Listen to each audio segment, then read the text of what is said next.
A paz do Senhor a todos. Vou estar enviando mais uma fita cassete antiga do pastor Nildair dos Santos, Inferno, Verdade ou Fantasia. E quem tiver fita cassete antiga, mensagem antiga, quiser enviar para mim, eu vou deixar meu endereço na descrição. A paz do Senhor a todos. Deus abençoe. Inferno, verdade ou fantasia?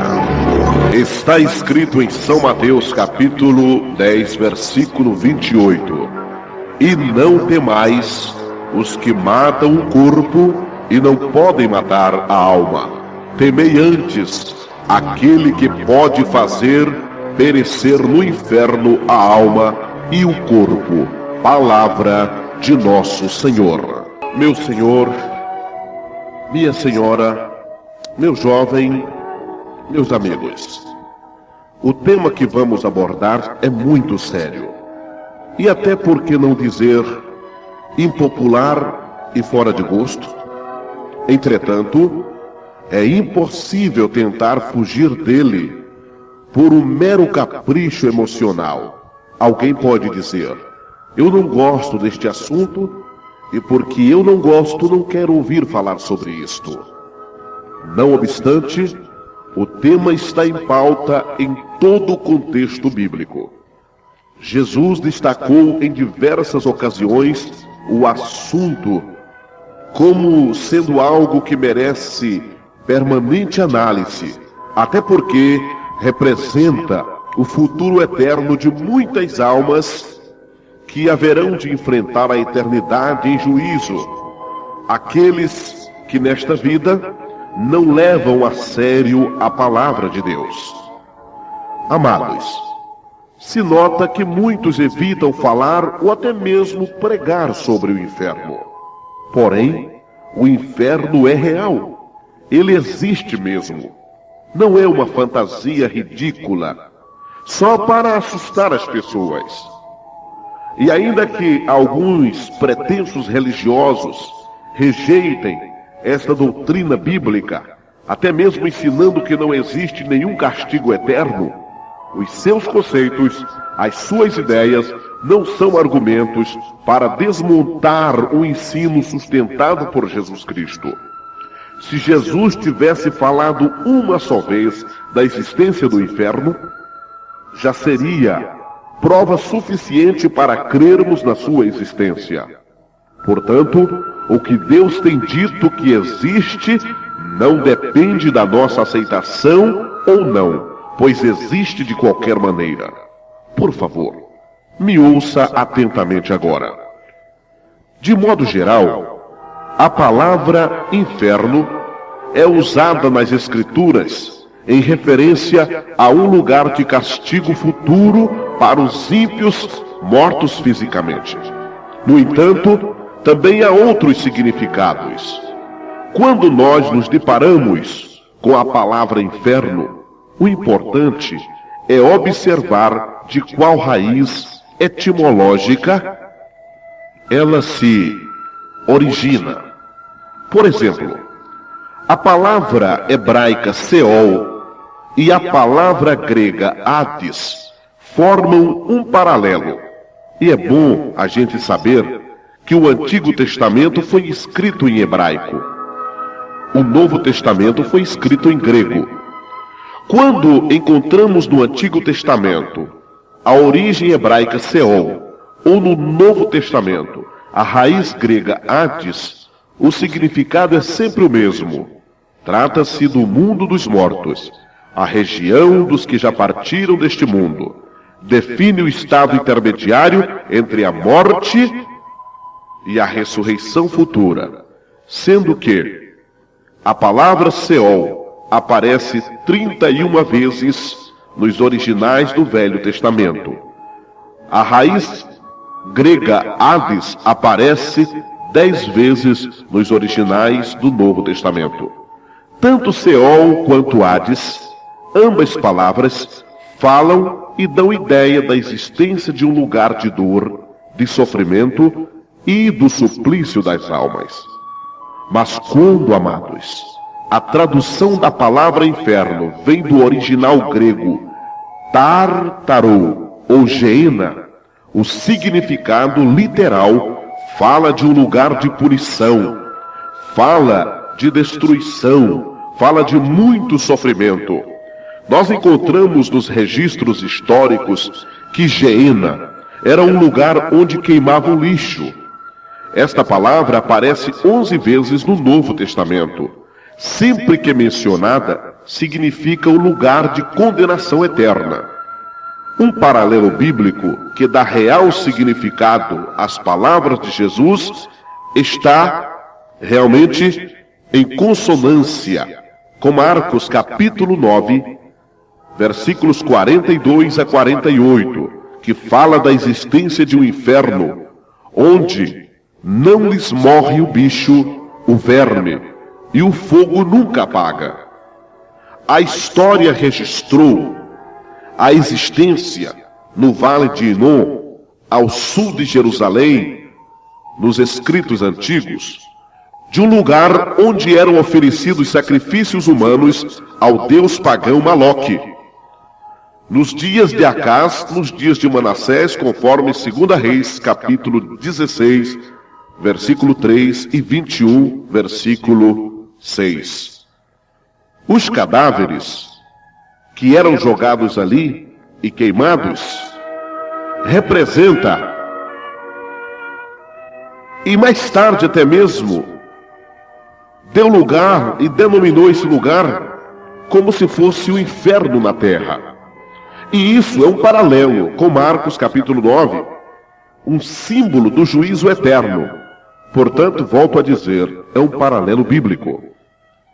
Amados, o ensino bíblico a respeito do inferno vai além destas definições que nós já temos comentado. Com frequência, especialmente nos evangelhos, o inferno é visto como fogo inextinguível. Mateus 3:12, 5:22, 18:9. Fornalha acesa, Mateus 13, 42, 50. A necridão, sim, a necridão das trevas, Judas 13. Lago que arde com fogo e enxofre, Apocalipse 21, 8. Um lugar preparado para o diabo e seus anjos, Mateus 25, 41. Lugar onde há choro e ranger de dentes, conforme Lucas 13, 28. Em São Mateus 5, 22, Jesus disse veementemente que se alguém chamar seu irmão de louco, por difamação, insulto ou raiva, será réu, estará sujeito ao inferno de fogo.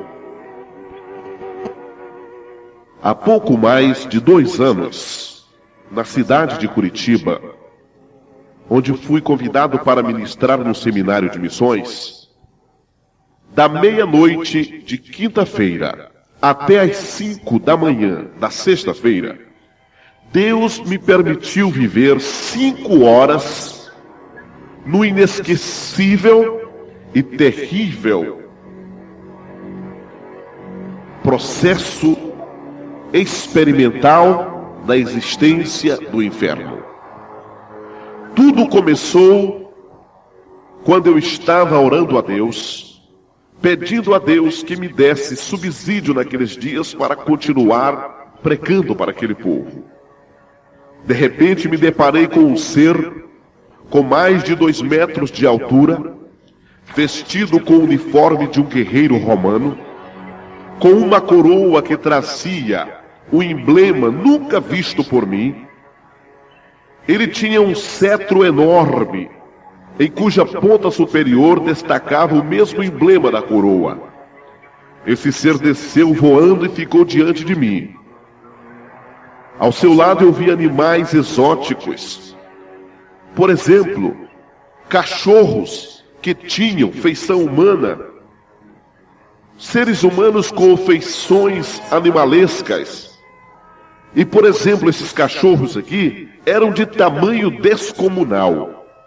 Eu fiquei aterrorizado, e quando eu tentei clamar a Jesus Cristo por socorro, esse ser apontou o cetro em minha direção. Eu senti a terra desaparecer, eu senti a terra desaparecendo sob os meus pés, E eu me vi descendo por um túnel escuro que parecia não ter fim. Quando finalmente senti meus pés pisarem firme, abriu-se diante de mim uma porta. E então eu contemplei um lugar jamais imaginado. Eu estou contando isso aqui, estou assim estarrecido, eu vivo essa experiência, fico perplexo e atemorizado até contando isso aqui. Tudo era escuro e frio. Deparei-me com animais horríveis. Ora confeição humana e ora confeição de vampiros. Vampiros. Ora aqueles seres humanos tinham feições animalescas. E eu sentia, eu ouvia, eles conversavam entre eles e blasfemavam contra mim e me faziam estremecer de terror. Insetos que aqui, tão pequenininhos, lá eu via enormes, alguns com cara de gente. Diante daquele terror, eu tive certeza que estava no inferno. Caminhando por ali, buscando desesperadamente uma saída, eu não conseguia falar. Eu só pensava, minha língua estava travada. Eu clamava na minha mente por Jesus, pedindo que Ele me tirasse dali. Tentei encontrar alguém que conhecia, mas quando me aproximava de alguém que aparentemente eu conhecia, o que de longe parecia pessoas normais, de perto era como animais, defeituosas, horripilantes. Nesse percurso, eu vi ruínas com celas e cadeias, algumas ocupadas, outras vazias. Vi ali pessoas que não conhecia, mas não pude falar com elas. Vi pessoas também aparentemente conhecidas, mas também não pude falar com elas. Pessoas que eu vi ali e que eu conheci.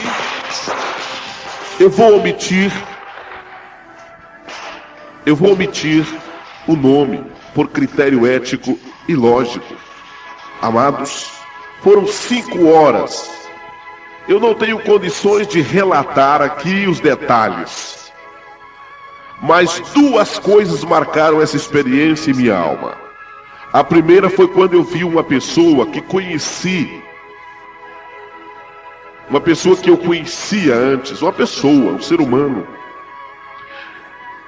Eu vi ele ali, um pouco distante de mim, caindo num abismo. Eu não sei se por incrível que seja, eu não acredito em coincidência, acredito em providência. Naquela mesma hora, em uma outra cidade, esta pessoa estava morrendo num acidente. Não tive dúvidas de que estava vivendo uma experiência com conotações reais. Você há de concordar comigo, não podia ser uma visão qualquer. A segunda foi o senso de solidão e abandono. Havia tantas pessoas deformadas, gemidos, animais com formatos nunca vistos. Pessoas que conheci e não pude me aproximar delas, outras que não conhecia, mas que também não pude falar. Mas o pior foi a consciência de estar no inferno, solitário e perplexo diante da possibilidade de não sair dali. Foi momentos de grande expectativa, de grande terror. Não dá para falar, não dá para explicar. No meio de tamanha expectação, medo, clamando quase que em desespero. De repente, uma luz brilhou naquela cidade escura, infernal, cheia de tormentos, e brilhou sobre mim, aleluias. Me despertei na proteção daquela luz que vinha de cima. Olhei no relógio, eram 5 horas da manhã. Foram 5 horas de uma experiência que jamais esquecerei. 30 dias depois eu não podia sequer dormir. Eu tenho contado por onde tenho passado e tenho tido oportunidade. Acontecimentos reais como a morte física de uma pessoa que eu conheci e que vi chegando lá, e que morreu na data, naquela madrugada, no momento em que eu estava tendo a experiência, fizeram com que eu acreditasse que Deus estava me proporcionando uma tremenda experiência. Meus amigos, o inferno é um lugar de tormento consciente e eterno. Além do banimento da presença de Deus, o homem condenado será castigado com tormentos intermináveis. Muitas coisas Deus falou comigo ali, Deus me fez entender. Eu posso dizer como Cervantes, o inferno é a negra cidade das lágrimas, o abismo das dores, o desterro das raças criminais. Ali não existe nenhuma escada para subir, só um túnel escuro de onde jamais sairá a alma cativa. Podemos dizer que só há uma placa onde diz livre entrada para quem chega, e do lado de dentro, do lado interior, um letreiro que diz proibido sair. O inferno é um lugar de tormentos, onde os homens que ali entrarem serão atormentados em seus sentidos naturais. Isto tem sido uma afirmação bíblica, isto tem sido uma afirmação de experiências que muitos servos de Deus em várias partes do mundo tiveram com relação à existência do inferno. Eu quero dizer para você, terminando esse meu testemunho, de alguns tormentos que Deus me fez entender que ali existem. Por exemplo, ali será imposto o tormento para o sentido da visão. A Bíblia diz que os ímpios serão jogados nas trevas eternas. O inferno é uma caverna muito escura, de cor preta, devido à fumaça do fogo. Ali não tem janelas para respirar. O fogo do inferno é um fogo escuro, é um fogo sem luz. Muitas pessoas podem pensar, como é que pode ser escuro um lugar onde tem fogo? Não dá para explicar. Você pode ver isso em 2 Pedro 2:4. Este será o castigo para os olhos dos ímpios, aqueles que olham para a mulher alheia, para o homem alheio. Este será o castigo para os telespectadores, para aqueles que perdem tardes e noites inteiras olhando a televisão sem pensar em Deus, não dão tempo para Deus, dão tempo para tudo menos para Deus e a sua palavra. Este será o castigo dos boêmios, daqueles que gastam horas das noites em boates, em clubes noturnos, em casas de espetáculos, viram a noite bebendo, tomando sem pensar em Deus. Este será o castigo daquele que espera nas trevas da noite para roubar, para assaltar, para matar, para prostituir. Olha, aqueles que preferem as trevas, o dinheiro, a glória do mundo, do que o Evangelho. Mateus 5:29, Mateus 13:42. Tormentos para a audição. Você poderia dormir tranquilo com um enfermo que só vive queixando-se? Pense nisso. Você poderia dormir com um cachorro latindo a noite inteira? Você poderia dormir tranquilo com um toca-disco em alto volume ligado? Você poderia dormir tranquilo com pessoas em um bar gritando sem parar, pulando e brigando? Quem poderá ter tranquilidade então no inferno, onde constantemente estará ouvindo explosões de bombas, rugidos de leões, assobios de serpente, descargas de metralhadoras, blasfêmias, maldições de filhos contra pais e pais contra filhos? Quem poderá ter tranquilidade ouvindo de dia e noite pessoas pedindo água, água, água, água, como as rãs que ficam chiando nas noites, gritando na beira dos lagos? Esse será o castigo eterno para aqueles que não gostam de ouvir a palavra de Deus, aqueles que preferem ouvir os blasfemos cantores do mundo com músicas pornográficas, malignas, que não falam de Deus e nem existem para a glória de Deus. Este será o tormento para aqueles que vivem brigando o dia inteiro. Briga entre marido e mulher, pais e filhos, irmãos e irmãs, vizinhos com vizinhos. Mateus 25:41. Também haverá o tormento para o olfato. Tormentos que o nariz sentirá o cheiro do enxofre, das feridas cancerosas, das axilas que não se lavarão pelos séculos, os excrementos, os corpos cadavéricos dos condenados serão mal cheirosos, diz a Bíblia. Quem poderia viver tranquilo junto com cadáveres em estado de decomposição, fedendo, cheirando mal, apodrecendo do seu lado? Tormentos para a gustação. Muitos sofrerão fome, sede espantosa. Não terão jamais um pedaço de pão, nem uma gota de água. Somente comerão esterco, chumbo derretido, fel de dragão. A Bíblia fala de um rico que foi condenado, e ele pedia que só a pontinha do dedo molhada com água fosse colocada na sua língua, mas não foi permitido, conforme Lucas 16:19-31.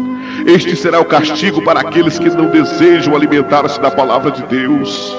Aqueles que vivem comendo as bolotas do mundo. Aqueles que vivem no cinema, na televisão, nas danças, nos vícios.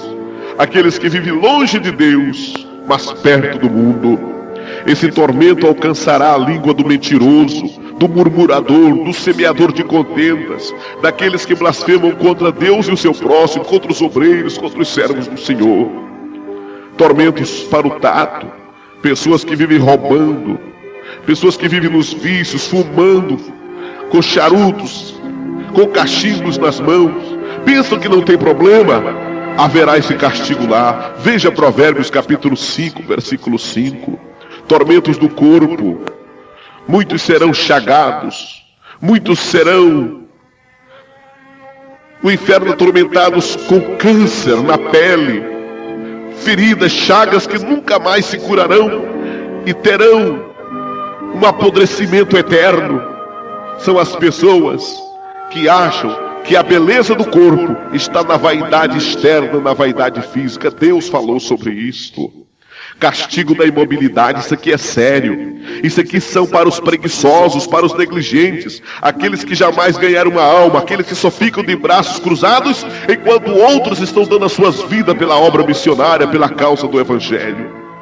Aqueles que têm dinheiro, têm bens materiais, foram abençoados, mas fecharam as mãos, ficam na plateia, mas não querem entrar na arena, não querem padecer com os verdadeiros cristãos, têm medo de enfrentar os leões, não têm coragem de oferecer a mão para aquele que está dando a sua vida, a sua família, em desgastes do reino de Deus. Também haverá o castigo da movimentação eterna.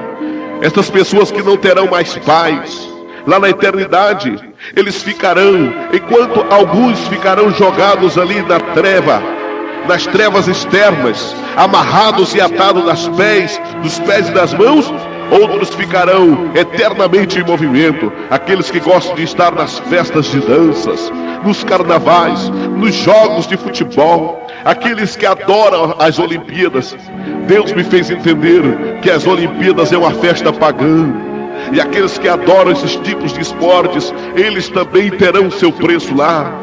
Não pararão, não terão repouso nem de dia e nem de noite. Eu estou terminando. Para finalizar, quero registrar que um grande castigo será imposto sobre a mente. As lembranças atormentarão a consciência. Ali se lembrarão dos conselhos. A gente falava sempre da existência desse lugar, ninguém acreditou. Assim sofrerão em saber que poderiam ter se livrado, mas foram incrédulos, zombaram e não quiseram crer. Meus amigos, no inferno a mente será castigada pelas lembranças. O rico é prova, Lucas capítulo 16, versículos 19-31. Ali não há harmonia, nem amor e nem paz. Ali somente existe ódio, maldade, blasfêmia, vingança. Todos serão inimigos de Deus, conforme Judas 11-13. O inferno é uma região calamitosa. O inferno é um lugar que você tem que fugir de qualquer jeito. O inferno é semelhante a uma cidade ardendo, um monte se incendiando, um mundo que se abrasa. Você pode perguntar, pastor Nildair, quantos são os condenados? Mateus 7,13 diz que são muitos.